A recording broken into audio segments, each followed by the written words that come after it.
Welcome to mega nine. Srisailam left bank canal వద్ద సొరంగంలో చిక్కుకుపోయిన 8 మంది కార్మికుల్ని బయటకి తీసుకొచ్చేందుకు ముమ్మర ప్రయత్నాలు కొనసాగుతున్నాయి.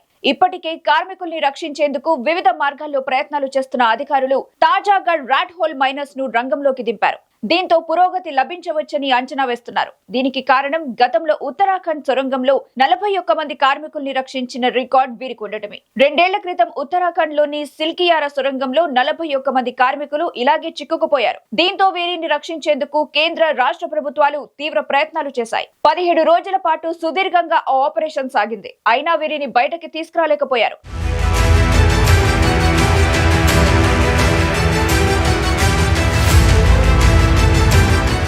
ఈ దశలో రాట్ హోల్ మైనర్స్ ను రంగంలోకి దించారు. దీంతో వీరు విజయవంతంగా ఎలుకలు తవ్విన తరహాలో సొరంగానికి రంధ్రాలు చేసి కార్మికుల్ని బయటకి తెచ్చారు. ఇప్పుడు శ్రీశైలంలోనూ రాట్ హోల్ మైనర్స్ ను రంగంలోకి దింపారు. ఉత్తరాది నుంచి తెప్పించిన ఈ రాట్ హోల్ మైనర్స్ ఇప్పటికే సొరంగం తవ్వడం ప్రారంభించారు. అయితే సంప్రదాయ పద్ధతుల్లో కాకుండా ప్రత్యేకంగా ఎలుకలు తవ్వినట్టు వీరు సొరంగాన్ని తొలిచి కార్మికుల్ని చేరుకుంటారని భావిస్తున్నారు. అదే జరిగితే ఎస్ఎల్బీసీలో చిక్కుకుపోయిన కార్మికులు సురక్షితంగా బయటికి వచ్చే అవకాశం ఉంటుంది. దీంతో రాట్ హోల్ మైనర్స్ పైనే ఇప్పుడు అందరి దృష్టి నెలకొంది.